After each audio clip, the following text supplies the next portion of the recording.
Bismillah. Assalamualaikum warahmatullahi wabarakatuh.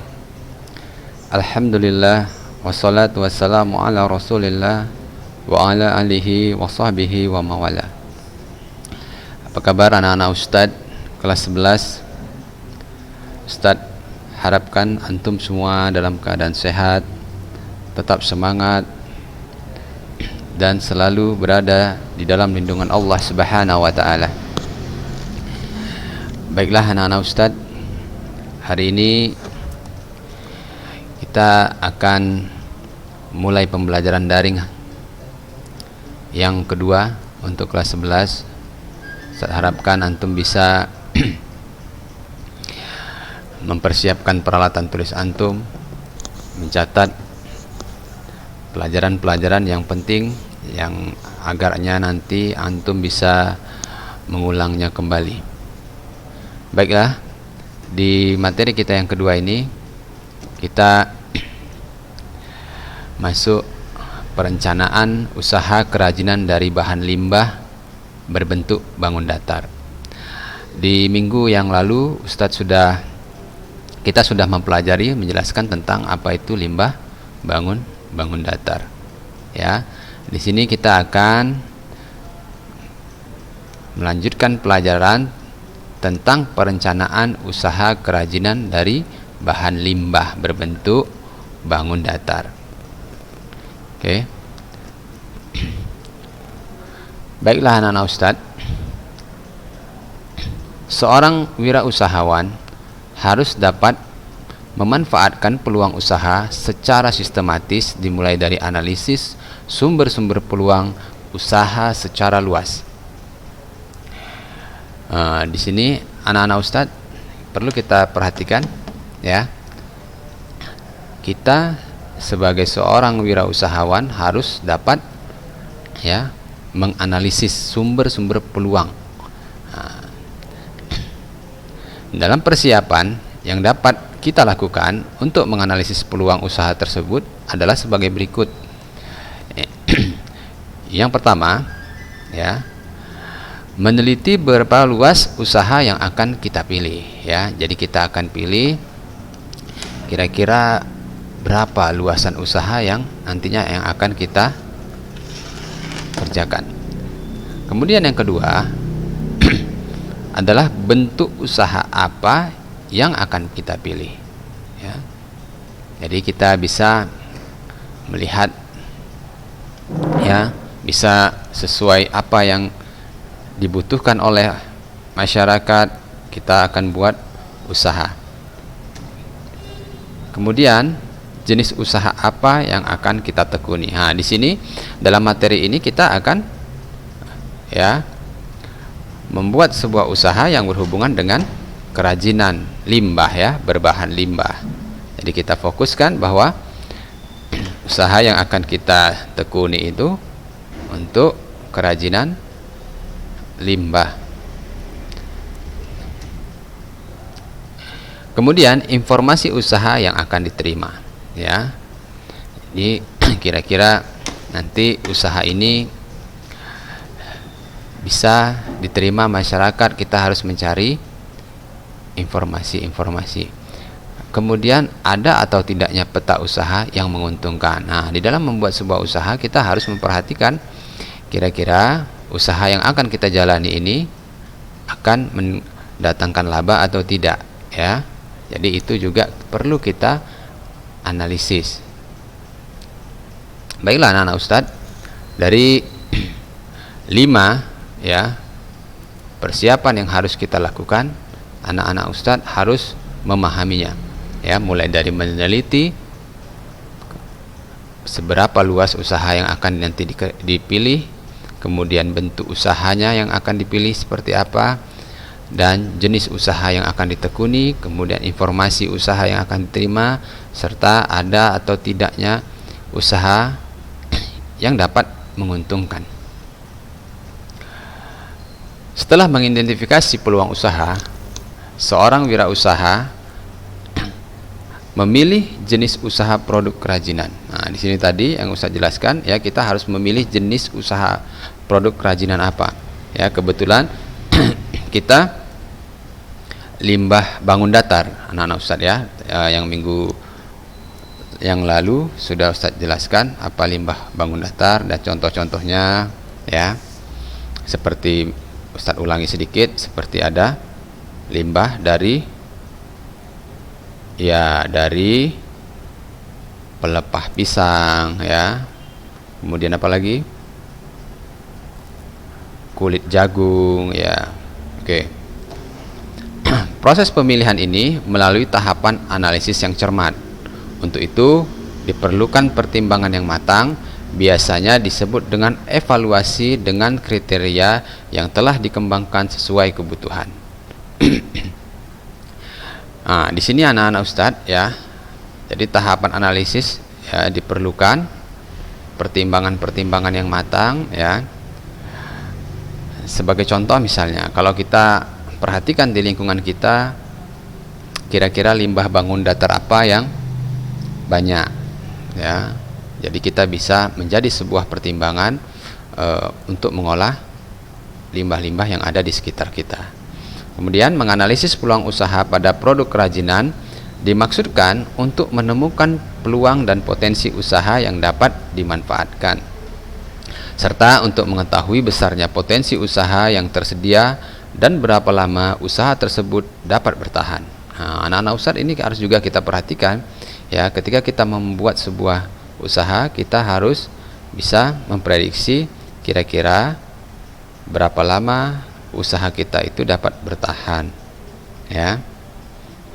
Kemudian ancaman dan peluang selalu menyertai suatu usaha, hingga penting untuk kita melihat dan memantau perubahan lingkungan dan kemampuan adaptasi dari suatu usaha agar dapat tumbuh dan bertahan dalam persaingan. Nah, ini perlu juga anak-anak Ustadz pahami bahwa setiap usaha itu ya harus kita perhatikan, karena persaingan dalam sebuah usaha itu merupakan sesuatu yang wajar ya. Kalau antum perhatikan banyaknya usaha-usaha yang sama ya, yang sering kita lihat ya. Jadi ketika antum nanti membuat sebuah usaha, pasti nanti akan ada pesaing-pesaing antum juga membuat usaha yang sama. Nah, di sini juga perlu kita perhatikan ya, dan meningkatkan kreativitas diri kita sehingga kita bisa dapat bertahan ya dalam persaingan. Secara rinci, ada beberapa langkah yang perlu diperhatikan dalam menganalisis peluang usaha produk kerajinan dari bahan limbah berbentuk bangun datar. Nah, diantaranya sebagai berikut.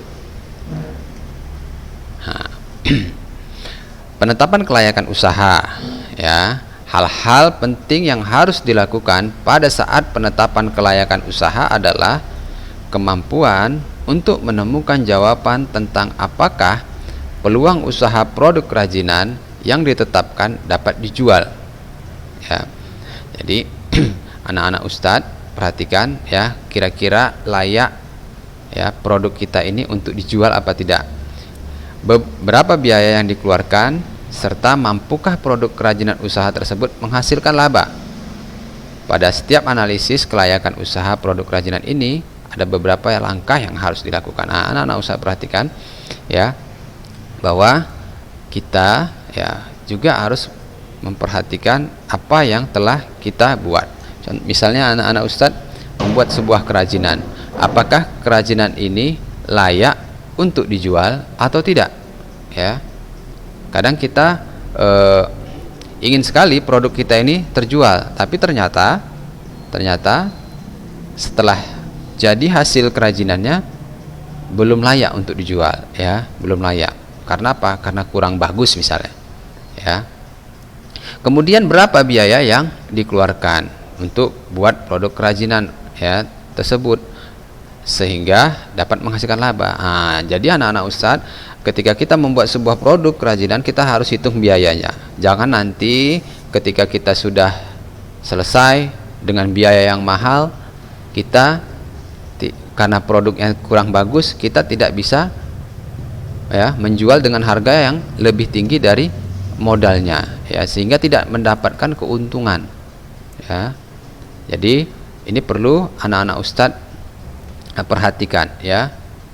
Jadi biayanya itu berapa untuk membuat sebuah kerajinan ya, dan ketika kita jual harus dapat keuntungan ya. Tapi ini kita juga harus perhatikan ya, produk yang kita jual ini seperti yang di awal tadi ya, layak apa tidak ya, bagus apa tidak. Oke, pada tahap analisis ya, ini yang pertama ya, analisis kelayakan teknis. Nah, ini anak-anak Ustadz harus juga catat bila perlu ya. Kemudian analisis peluang pasar ya. Kemudian menentukan segmen pasar, sumber informasi pasar, uji coba menjual, studi kelayakan pasar ya. Ya, sampai sini anak-anak Ustadz kira-kira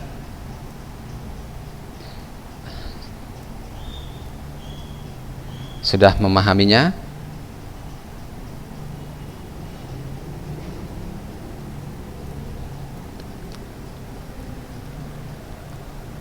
Ya, jadi ada analisis kelayakan teknis, analisis peluang pasar, menentukan segmen pasar, sumber informasi, uji coba menjual, dan studi kelayakan pasar. Berikutnya ya, kelayakan, analisis kelayakan finansial ya. Jadi ya, anak-anak Ustadz ya, jadi dari menentukan kebutuhan finansial total dengan dana diperlukan untuk operasional, kebutuhan finansial hendaknya diproyeksikan tiap bulan atau bahkan mingguan sekurang-kurangnya untuk operasi tahun pertama dari usaha produk kerajinan yang baru. Selanjutnya diperlukan juga proyeksi kebutuhan keuangan untuk 3 sampai 5 tahun ya. Jadi di sini antum harus ya, kebutuhan finansial hendaknya antum benar-benar persiapkan ya. Jadi di sini dijelaskan bahwa ya, sekurang-kurangnya ya, untuk operasional tahun pertama ya, antum harus siapkan finansialnya, kebutuhannya minimal 1 tahun pertama. Oke, kemudian yang kedua ya, penentuan sumber daya finansial yang tersedia.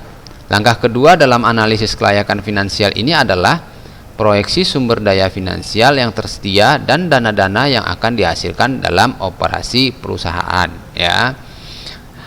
Dalam menentukan sumber daya finansial potensial yang tersedia harus dibedakan sumber finansial jangka pendek, menengah, dan jangka panjang ya. Nah, Ustadz, kita harus dapat ya, pertama ya, sumber-sumber ya, sumber finansialnya itu dari mana saja nanti harus kita perhatikan. Kemudian ya, sumber finansial ya, yang tersedia jangka pendek, menengah, dan panjang ya, ini harus juga dipersiapkan. Baiklah, kemudian kita masuk ke membedakan persaingan. Semua usaha produk kerajinan akan menghadapi persaingan, baik persaingan langsung yaitu dari produk kerajinan yang sejenis maupun dengan produk perusahaan kerajinan lain pada pasar yang sama. Nah ya, anak Ustadz, jadi setiap usaha pasti nanti kita akan menemukan persaingan ya, bisa persaingan dengan produk yang sama ataupun yang sejenis ya. Analisis persaingan ini sangat penting dalam rangka pengembangan dan keberlanjutan usaha produk kerajinan yang dikembangkan ya. Ini penting ya anak-anak Ustadz, bahwa kita dalam setiap usaha itu kita mempersiapkan nih bahwa adanya persaingan dalam bisnis. Ya, dari analisis SWOT dapat dilakukan dengan mewawancarai pengusaha kerajinan menggunakan kuesioner. Ya.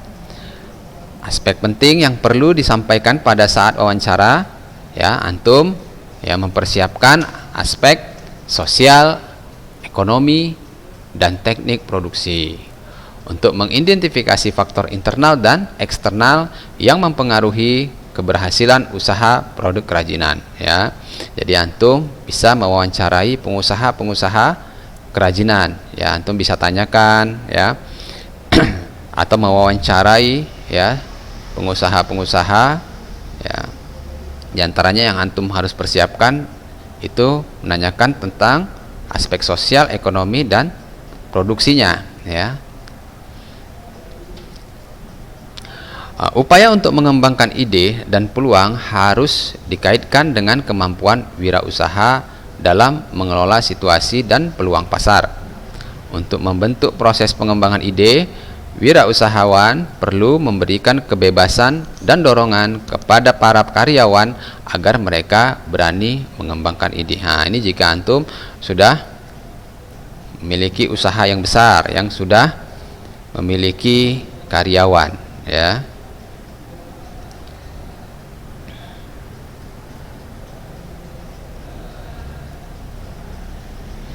Oke. Berikutnya adalah tujuan dalam mengembangkan ide dan peluang usaha pada produk kerajinan, ya. Kira-kira nah Ustadz sampai sini ya sudah memahami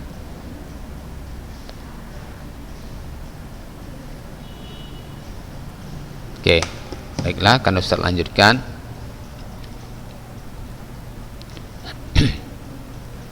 Ya.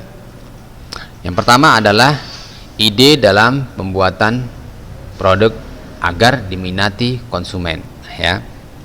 Jadi kita bisa perhatikan, ya, kira-kira produk apa nih yang akan banyak peminatnya, ya. Kira-kira antum menemukan ide-ide yang sangat yang bisa yang dibutuhkan oleh masyarakat luas, ya. Ya, biasanya ide-ide seperti ini kita membuat sebuah produk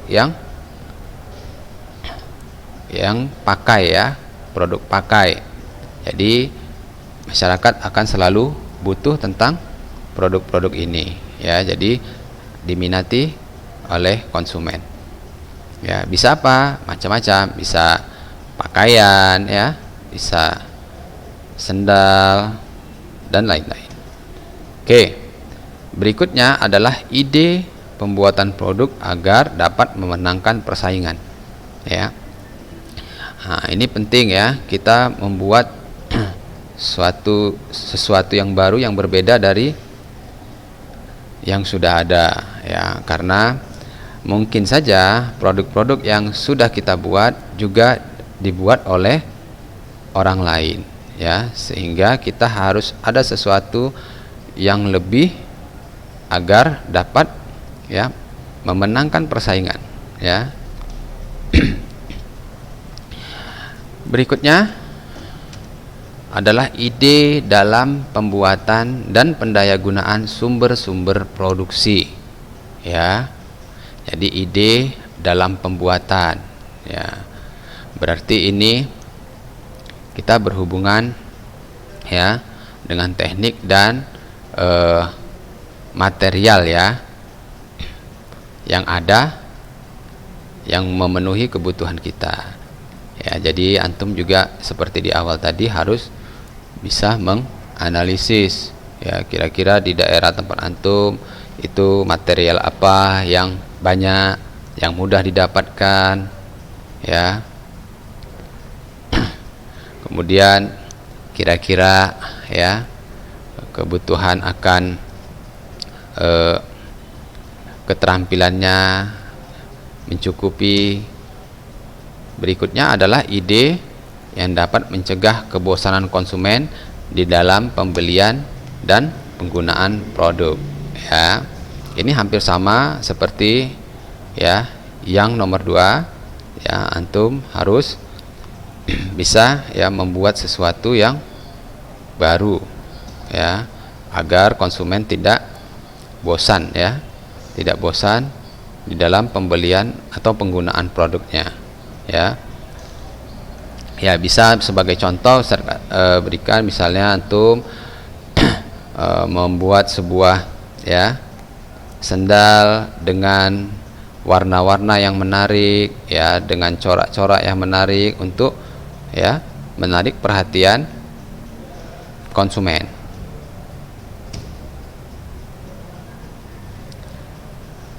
Yang terakhir adalah ide dalam pembuatan desain. Nah, ya. Nah, di sini juga antum perlu perhatikan. Nah, dari model-modelnya, ya, desainnya, ya, agar bisa disenangi konsumen, ya. Jadi ini memang dibutuhkan kreativitas. Bagi anak-anak ustadz, kreativitas itu dapat kita munculkan, ya, dengan kita sering melatih dan berpikir, ya. Jadi antum nggak bisa mendapatkan ide-ide yang cemerlang kalau cuman melamun saja, nggak pernah mencoba, ya. Banyak kisah-kisah orang sukses itu ya berawal dari kegagalan. Nah, jadi di sini antum harus mencoba. Kalau antum membuat sebuah kerajinan, ya, pada awalnya antum buat dengan bentuk yang kurang menarik, kurang baik, tidak apa, ya, antum harus coba lagi, ya, sehingga antum nantinya bisa menemukan, ya, menemukan ide-ide baru yang lebih menarik, ya. Nah, di sini bisa corak warna, ya. Biasanya warna-warna itu akan menarik perhatian, ya, dengan warna, ya. Kalau antum lihat contoh ada orang memakai warna baju yang cerah, dari kejauhan saja antum sudah bisa melihatnya, ya. Itu artinya apa? Artinya warna ini bisa menarik perhatian, ya. Coraknya misalnya, kalau antum lagi sholat Jumat, antum lihat ada orang yang pakai baju bercorak warna-warni, ya, langsung antum memperhatikan orang tersebut, ya. Itu artinya apa? Artinya warna-warna akan menarik perhatian, ya, terutama warna-warna yang cerah, ya, anak-anak ustadz. Ya, kalau warnanya putih, hitam juga itu biasa, ya. Oke, sampai sini anak-anak ustadz. Kira-kira ada yang antum tanyakan, boleh nanti menanyakan langsung kepada ustadz, ya. Boleh langsung menanyakan kepada ustadz melalui jaringan pribadi ustadz, ya. Baiklah anak-anak ustadz, di sini kita sudah mempelajari tentang, ya, bagaimana kita akan membuat sebuah usaha, ya. Jadi ini ustadz rasa merupakan pelajaran yang penting, ya, untuk kita bisa, ya, membuat diri kita lebih mandiri, ya. Jadi anak-anak ustadz, mungkin ini saja yang akan ustadz sampaikan untuk pembelajaran kita hari ini. Mudah-mudahan apa yang ustadz sampaikan hari ini akan menjadi ilmu yang bermanfaat dan menambah wawasan antum. Baiklah, ustadz tutup pembelajaran kita hari ini dengan membaca doa kafaratul majlis. Subhanakallahumma wa bihamdik, asyhadu an la ilaha illa anta, astaghfiruka wa atubu ilaik. Assalamualaikum warahmatullahi wabarakatuh.